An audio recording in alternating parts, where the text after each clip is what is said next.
Raymond Orfali worked in a hospital for 3 decades. His one-off $15,000 retirement payment is long gone, and at 84 years old, he and his wife depend on a soup kitchen for their meals. I want to tell the state, please help the poor.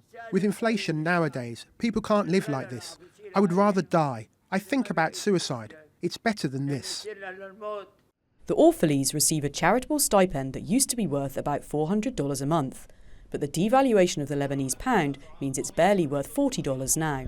According to the International Labour Organization, Lebanon has the oldest population in the Middle East, with 10% of residents aged over 65.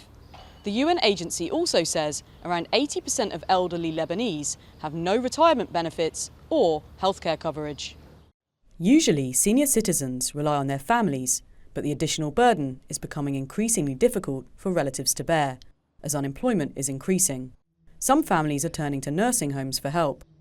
This facility in Tripoli, in northern Lebanon, can accommodate 300 people, but the demand is likely far greater.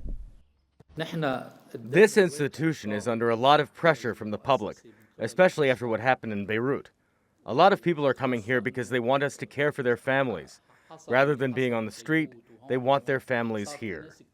Suleiman Ali Yusuf is 81. He only stopped working 2 years ago because of a stroke. His wife died of the coronavirus, and unable to provide him with the care he needs, Yusuf's children have admitted him to a nursing home. I never cost the state anything in my life. I worked and paid for everything myself. I paid for everything. Yusuf put aside money throughout his career for his retirement, only for banking restrictions to stop him accessing it. After an 18-month ban on withdrawing foreign currency, the central bank has just approved withdrawals of $400 a month, barely enough for one person to survive on. Whenever I had 500, 600 or 700, I would put it in the bank to save for later. But these banks, I put my money in your bank and then you tell me, oh, you can only take out this much. What is this talk? What state is this? Isn't this wrong? Lebanon's healthcare system is on the verge of collapse, and families are barely able to support themselves, never mind elderly relatives.